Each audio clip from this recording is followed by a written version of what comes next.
बिस्मिल्लाहिर्रहमानिर्रहीम अस्सलाम वालेकुम डियर स्टूडेंट। आज का जो हमारा टॉपिक है उसमें हमने फाइलम एनिलिडा का सेकंड पोर्शन यानी पार्ट 2 डिस्कस करना है। अच्छा, इसमें हमने सबसे पहले एनिलिडा के सर्कुलेटरी सिस्टम को डिस्कस करना है। सर्कुलेटरी सिस्टम आमतौर पे उस सिस्टम को कहा जाता है जो बॉडी के अंदर मुख्तलिफ चीज़ों को सर्कुलेट कर रहा है, चाहे वो ब्लड की शक्ल में हो, चाहे वो किसी और बॉडी फ्लूइड की शक्ल में हो। तो बहरहाल जो सर्कुलेशन ऑफ मटेरियल बॉडी में हो रही है जिस सिस्टम के तहत, वो सर्कुलेटरी सिस्टम कहलाता है। अच्छा, दो तरह के सर्कुलेटरी सिस्टम होते हैं, क्लोज्ड और ओपन। इस लेक्चर में हम क्लोज को डिस्कस कर लेते हैं। अगला जो हमारा फाइलम है उसके अंदर ओपन सर्कुलेटरी सिस्टम है, उसको डिस्कस कर लेंगे। अच्छा, सबसे पहले अभी तक जितने भी हमने फाइलम पढ़े हैं सब इनवर्टिब्रेट के हैं, सब इनवर्टिब्रेट के हैं। अभी तक सर्कुलेटरी सिस्टम किसी फाइलम में डिस्कस नहीं हुआ, यानी किसी भी फाइलम के पास अभी तक सर्कुलेटरी सिस्टम डेवलप नहीं हुआ। तो ये पहला इनवर्टिब्रेट का फाइलम है जिसने वेल डेवलप सर्कुलेटरी सिस्टम को डेवलप किया। तो पहली चीज, annelids are the first invertebrate which have develop a close circulatory system. अब क्लोज सर्कुलेटरी सिस्टम होता क्या है कि इसमें एक तो बॉडी फ्लूइड होगा जिसको उर्फियाम में ब्लड कहा जाता है, जिसने सर्कुलेट करना है पूरी बॉडी के अंदर, और उसने गैसेस को ट्रांसपोर्ट करना है, उसने न्यूट्रिएंट को ट्रांसपोर्ट करना है। लेकिन जो सर्कुलेशन ऑफ ब्लड है वो विद इन ब्लड वेसल्स होगी, खून की नालियों के अंदर ब्लड मूव कर रहा होगा। खून की नालियों से ब्लड निकलकर बाहर नहीं आएगा, ब्लड हमेशा खून की नालियों के अंदर रहेगा। तो ऐसा सर्कुलेटरी सिस्टम जिसमें ब्लड वेसल के अंदर ही रहे, वो बॉडी में बाहर ना आए, बाहर टिश्यू के पास ना आए, तो उसको कहा जाता है क्लोज सर्कुलेटरी सिस्टम। तो इसकी डेफिनेशन क्या है? A system in which a circulatory fluid, जिसको उर्फे आम में ब्लड कहा जाता है, flow in network of vessel, जो नालियों के अंदर मूव करेगा, और उन नालियों को ब्लड वेसल कहा जाता है, और इसका मेन काम होगा चीज़ों को ट्रांसपोर्ट करना। जैसे फॉर एग्जांपल मैं कहता हूँ कि ये हमारे पास एक ऑर्गेनिज्म है, तो इसके अंदर ये ब्लड नेटवर्क है जिसके अंदर ब्लड ने मूव करना है, जिसने क्या करना है, ब्लड में। तो अब ये ब्लड इन खून की नालियों के अंदर ही रहेगा, इन खून की नालियों के अंदर है। लेकिन अगर ये किसी टिश्यू तक इसने न्यूट्रिएंट को पहुंचाना है, अब ये नहीं है कि ये ब्लड इन न्यूट्रिएंट के टिश्यूज के पास आएगा और इसको मटेरियल देगा, बल्कि होगा क्या कि blood network of blood vessel यानी खून के नालियों के अंदर रहेगा, सिर्फ एक्सचेंज ऑफ मटेरियल होगा टिश्यू। जैसे मैं कहता हूँ कि थोड़ा यहाँ बड़ा करके ड्रा कर लेते, ये हमारे पास है ब्लड वेसल और इसके अंदर ये है ब्लड, और ये हमारे पास है टिश्यूज। तो इसमें ब्लड खून की नाली के अंदर है, जस्ट मटेरियल एक्सचेंज होगा कि यहां से चीजें डिफ्यूज करके खून की नाली की दीवार को क्रॉस करके टिश्यू तक आएंगे और टिश्यू से चीजें ब्लड में जाएंगी। अब देखो ये ब्लड खून की नाली के अंदर ही रहा है, इस वजह से इसका नाम क्या रखा गया, क्लोज सर्कुलेटरी सिस्टम। अच्छा, लोकोमोशंस। सबसे पहले लोकोमोशन का मतलब क्या है? लोकोमोशन का मतलब एक जगह से दूसरी जगह जाना, इसको लोकोमोशन कहा जाता है। और लोकोमोशन ये ऑर्गेनिज्म मसल्स के जरिए से, जाहिर बात है जितने भी एनिमल हैं उनमें जो मूवमेंट्स हो रही हैं उनमें मसल्स का रोल होता है, और ये मसल्स हैं कहाँ, बॉडी वॉल के अंदर लगे हुए, और इन मसल्स ने लोकोमोशन में हेल्प करना है।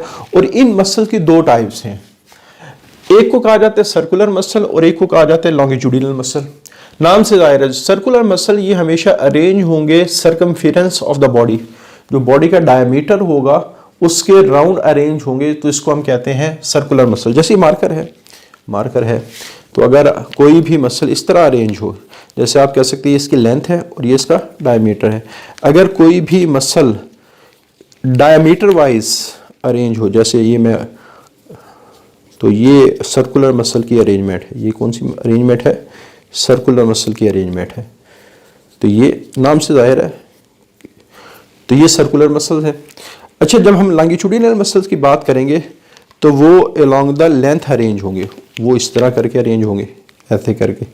ये तो ये रेड कलर का जो है वो सर्कुलर मसल है, और ये जो ब्लू कलर का है ये आप समझ लें कि लॉन्गिट्यूडिनल मसल्स हैं।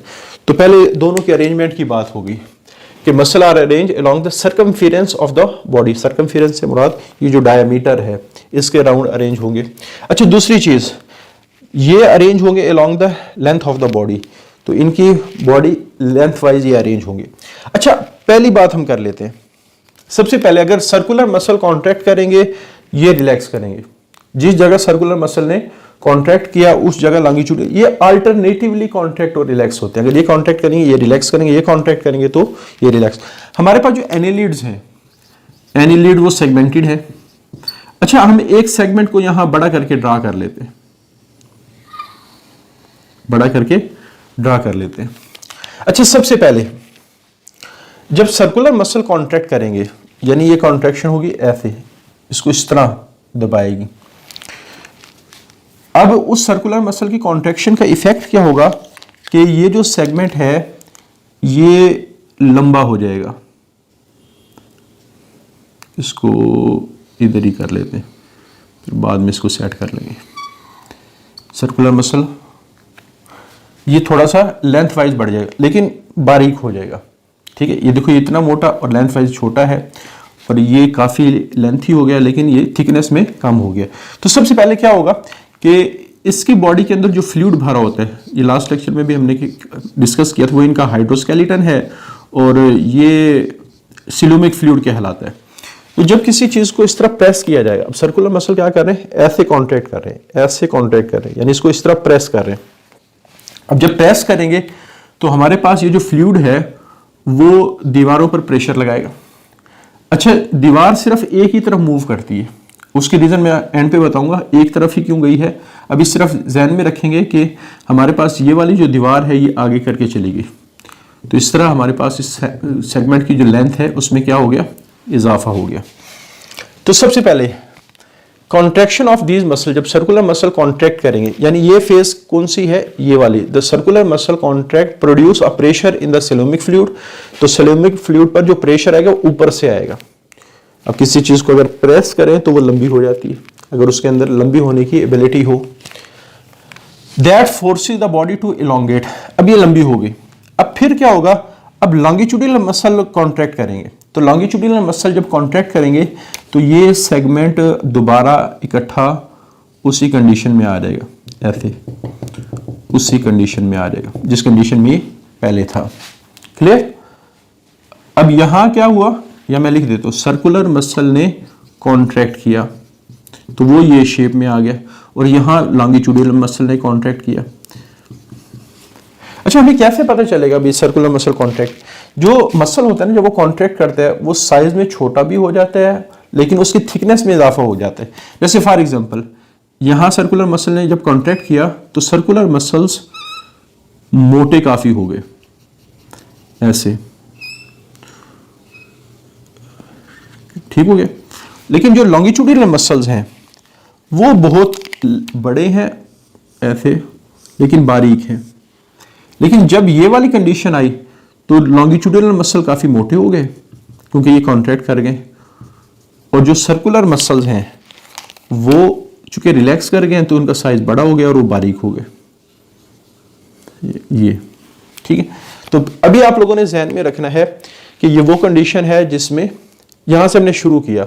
तो पहले सर्कुलर मसल जब कॉन्ट्रैक्ट हुए तो सेगमेंट लंबा हो गया और बारीक हो गया, और लॉन्गिट्यूडिनल मसल ने जब कॉन्ट्रैक्ट किया तो सेगमेंट इकट्ठा हो गया और थिक हो गया, यानी छोटा हो गया और थिक हो गया। तो अगली बात, जब कॉन्ट्रैक्शन ऑफ लॉन्गिट्यूडिनल मसल होगी तो ये सेलोमिक फ्लूइड पे एक प्रेशर, और इस प्रेशर की वजह से that cause body to widen, कि ये चौड़ी हो जाएगी और छोटी हो जाएगी।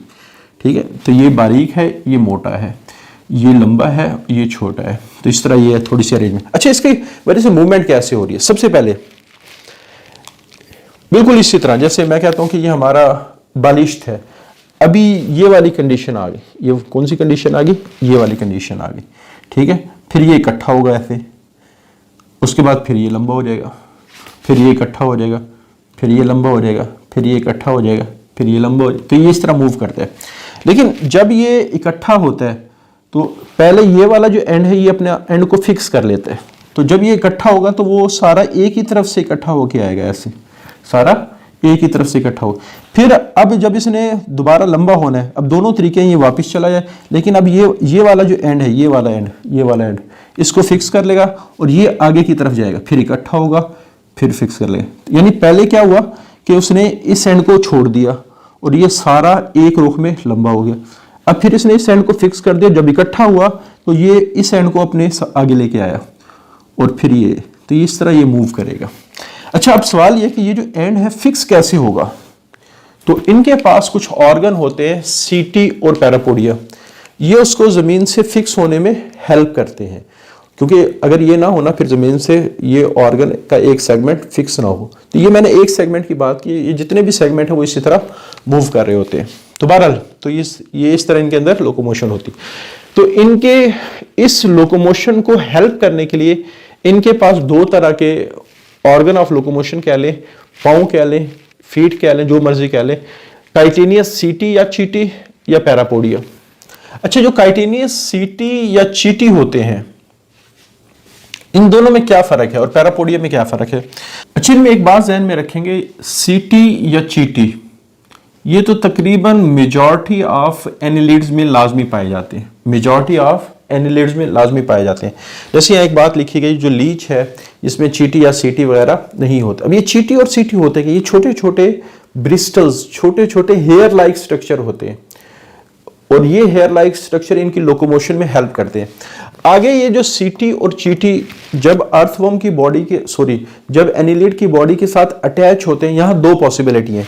जैसे मैं कहता हूं कि ये हमारे पास एक सेगमेंट है, एक पॉसिबिलिटी तो ये है कि जो चीटी और सीटी डायरेक्टली अटैच होते हैं, जैसे अर्थवर्म के अंदर ये सेगमेंट के साथ डायरेक्टली अटैच होते हैं। दूसरी पॉसिबिलिटी ये है कि सबसे पहले सेगमेंट की जो दीवार है उसके अंदर एक बड़ा सा स्ट्रक्चर बनेगा और ये उस स्ट्रक्चर के ऊपर लगे होंगे। अब ये जो बड़ा सा स्ट्रक्चर बना है इसको पैरापोडिया कहा जाता है। तो बहरहाल चीटी या सीटी मेजॉरिटी ऑफ एनिलिड्स में लाजमी होंगे, और सिर्फ अरेंजमेंट का फर्क है, या तो वो डायरेक्टली अटैच होंगे जैसे अर्थवर्म के अंदर, या पहले पैरापोडिया उनकी बॉडी के ऊपर लगेगा और फिर उसके बाद आप कह सकते हैं चीटी या सीटी लगेंगे, जैसे नैरीज, ये भी एक किस्म का एनिलिड है।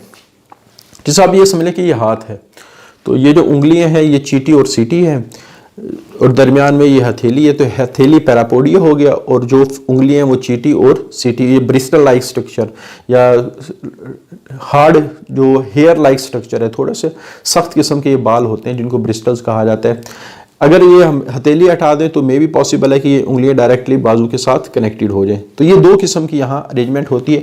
और तीसरी पॉसिबिलिटी तो ये है कि कुछ एनिलिड जिस तरह लीच वगैरह ये उसमें एब्सेंट होते हैं। अच्छा, अगर हम रिप्रोडक्शन की बात करें तो इसमें ज़्यादातर सेक्सुअल मूड है, और सेक्सुअल मूड में भी आगे दो तरह के हैं, बाइसेक्सुअल और यूनिसेक्सुअल। जैसे बाइसेक्सुअल हर्मेफ्रोडाइट होते हैं, इसका मतलब यह है कि ऑर्गेनिज्म एक होगा, उसके पास मेल रिप्रोडक्टिव स्ट्रक्चर भी होगा और फीमेल रिप्रोडक्टिव स्ट्रक्चर भी होगा। लेकिन यूनिसेक्सुअल भी हो सकते हैं कि मेल ऑर्गेनिज्म अलहदा है और फीमेल ऑर्गेनिज्म, जैसे ह्यूमन सारे यूनिसेक्सुअल हैं, उसमें मेल अलहदा है, फीमेल अलहदा है। लेकिन जो अर्थवर्म है वो बाइसेक्सुअल है, इसमें ऑर्गेनिज्म एक है, उसके पास मेल रिप्रोडक्टिव ऑर्गन भी है और फीमेल। तो ये बाइसेक्सुअल हर्मेफ्रोडाइट ये दोनों एक ही चीजें हैं। अच्छा, इसमें लार्वा बनता है, ट्रोकोफोर लार्वा। यानी ट्रोकोफोर लार्वा एक गोल मटोल लार्वा की फेज है, और ये आप कह सकते हैं ये एज ए इंडिविजुअल एग्जिस्ट कर सकता है। यानी आप ये समझ लें कि ये एक ऐसी स्टेज है ट्रोकोफोर लार्वा जिसमें ये थोड़ा सा फ्रीली मूव कर सकते हैं, आज़ादाना ज़िंदगी गुजार सकता है, एक ऑर्गेनिज्म की तरह ये रह सकता है, और थोड़ा सा ये गोल होता है और काफ़ी बड़ा होता है। तो इस वजह से इनका नाम ट्रोकोफोर लार्वा रखा गया, इस वजह से यहाँ लिखा गया फ्री स्विमिंग लार्वा। अच्छा, एंड पे हमारे पास इकोलॉजिकल रोल, इनका इन्वायरमेंट के अंदर क्या रोल है, इन्वायरमेंट को ये बहुत ज़्यादा फ़ायदा पहुँचा रहे हैं। सबसे जो बड़ा फ़ायदा ये है कि ये ऑर्गेनिक मैटर, जो गला सड़ा मवाद है उसको ब्रेक डाउन करते हैं, गला सड़ा मवाद है उसको ब्रेक डाउन करते हैं। और दूसरा, ये जो ज़मीन की क्वालिटी होती है ना, जिसमें पौधों ने ग्रो करना है, उस क्वालिटी को बेहतर बनाती है, यानी उसको ज़्यादा जरखेज़ करते हैं, और इनकी मौजूदगी की वजह से जो पौधे हैं वो अच्छी तरह ग्रो करते हैं। उसकी सिंपल सी मिसाल है, जैसे आमतौर पे जितने भी घरों में अगर पौधे लगे हैं, आपने देखा होगा कि हम गोडी करते हैं, अगर खेत हो तो हम उसमें हल चलाते हैं। तो वो गोडी करने का, हल चलाने का मकसद एक है कि हम ज़मीन को नरम करें। अच्छा, उस नरम करने का फ़ायदा ये होगा कि नरम होने की वजह से उसमें ऑक्सीजन पेनिट्रेशन ज़्यादा होगी। अगर बारिश आ जाते हैं या हम पानी देते हैं तो उसमें पानी ज़्यादा एब्जॉर्ब होगा, और जितना ज़्यादा आप कह सकते हैं सॉइल के अंदर वाटर कंटेंट ज़्यादा होंगे, उतनी प्लांट की ग्रोथ अच्छी होगी। तीसरा फ़ायदा क्या है? तीसरा फायदा ये है कि ये जो मट्टी को जब हल चला रहे होते हैं तो नीचे से मट्टी ऊपर आती है और ऊपर से मट्टी नीचे जाती है। अब ये देखें कि जो हमारे पास सरफेस है उसमें रूट्स लगी होती हैं, वो न्यूट्रिएंट को इस्तेमाल कर रही होती हैं। ठीक है, इसका मतलब ये है कि ऊपर वाली सरफेस में न्यूट्रिएंट के इस्तेमाल होने की वजह से न्यूट्रिएंट की हो जाती कमी। लेकिन जब हम मट्टी को बहुत नीचे से ऊपर लेकर आएंगे तो ऑटोमेटिकली नीचे वाली लेयर में चूंकि जड़ें बहुत बड़ा दरख्त हो तो नीचे बहुत ज़्यादा पहुंचती हैं, लेकिन अगर छोटे मोटे पौधे हो तो बहुत ज़्यादा नीचे वो जड़ें नहीं पहुंचती। तो नीचे वाले जो लेयर्स होते हैं उसके अंदर न्यूट्रिएंट की अमाउंट क्या होती है, बनिस्बत ऊपर वाली लेयर के ज़्यादा होती है। इस वजह से जब नीचे की लेयर ऊपर आएगी, ऊपर की लेयर नीचे जाएगी, तो ऑटोमेटिकली आप कह सकते हैं कि न्यूट्रिएंट की जो क्वांटिटी है वो उस मिट्टी के अंदर ज़्यादा हो जाएगी। तो इम्प्रूव द सॉइल क्वालिटी, पहले तो ये बरोइंग एक्टिविटी करते हैं, ये खोदते हैं ज़मीन को। ये क्या करते हैं, खोदते हैं, उसको नरम करते हैं। तो इससे नरम करने का फ़ायदा क्या होगा, greater penetration of air into the soil, हवा की जो पेनिट्रेशन, क्योंकि रूट्स को भी ऑक्सीजन चाहिए, रूट्स को भी एयर चाहिए सर्वाइवल के लिए, उसके सेल को ऑक्सीजन, एयर, ये सारी चीज़ें चाहिए। अच्छा, दूसरा उसकी जो वाटर होल्डिंग कैपेसिटी है कि पानी जितना ज़्यादा मिट्टी के अंदर, अगर ज़मीन हार्ड हो ना तो पानी फ्लो करके आगे चला जाएगा, लेकिन अगर ज़मीन नरम हो तो पानी इसी वजह से आपने देखा होगा जो रेतीले इलाके होते हैं उनमें बारिश अगर बहुत ज़्यादा भी हो ना तो थोड़ी देर बाद पता ही नहीं होता क्योंकि वो जज़ब कर लेती। Improve drainage capacity of soil, it also enable the roots, और जब नरम होगी तो रूट्स जल्दी ग्रो करेंगे। सख्त मिट्टी में ज़ाहिर बात उनको जोर लगाना पड़ेगा, यहाँ आसानी से ग्रो करेंगे। दूसरा फ़ायदा mixing and churning of soil, कि ये सॉइल को मिक्स कर रहे होते हैं। चर्निंग का मतलब उसको पीस रहे होते हैं, उसको सॉफ्ट बना रहे होते हैं। तो soil contain inorganic particle is brought to the surface, तो जो सॉइल है जिसके अंदर न्यूट्रिएंट वगैरह मौजूद हैं जो नीचे करके चले गए हैं तो उनको वो ऊपर ले आते हैं, और इस तरह हमारे पास earthworm is most active segment, और इस काम को परफॉर्म करने में जो सबसे ज़्यादा है वो अर्थवॉर्म रोल प्ले करते हैं। और ये मिट्टी को पीस भी रहे हैं, मिक्स भी कर रहे हैं, और इस वजह से इसको हम कह सकते हैं ये नेचुरल प्लाव है, कि जिस तरह हम खेत के अंदर हल चलाते हैं, प्लाव का मतलब हल चलाना होता है, ठीक है। तो जिस तरह हम खेत के अंदर हल चलाते हैं ताकि हमारी फसलें अच्छी तरह ग्रो करें, तो नेचर में इस तरह के ऑर्गेनिज्म हल चला रहे हैं। अब देखो इतने बड़े बड़े जो जंगलात होते हैं वहाँ कोई जाके हल तो नहीं चलाता ना, तो काफ़ी सारे नेचुरल ऑर्गेनिज्म है जो नेचुरल हल चला रहे हैं, वो इसी तरह काम कर रहे हैं जैसे एक खेत के अंदर ट्रैक्टर के जरिए से हल चलाया जाता है। तो ये बड़ा इंपॉर्टेंट शॉर्ट क्वेश्चन है कि right down the ecological role of annelids, ecological role of annelid. तो देखो इन्वायरमेंट के लिहाज से ये फायदे पहुंचा रहे हैं ना, कि अगर ये होंगे तो प्लांट की ग्रोथ ज़्यादा अच्छी होगी, अगर ये नहीं होगी तो प्लांट की ग्रोथ इतनी अच्छी नहीं होगी। तो ये इनका पॉजिटिव और बेनिफिशियल एस्पेक्ट है। तो ये हमारे पास एनिलिडा की जो जनरल कैरेक्टरिस्टिक और इंपॉर्टेंस ख़त्म हुई। अब क्लासिफिकेशन ऑफ एनिलिड्स को इंशाल्लाह अगले लेक्चर में डिस्कस करेंगे। आज के लिए इतना ही, अल्लाह हाफिज़।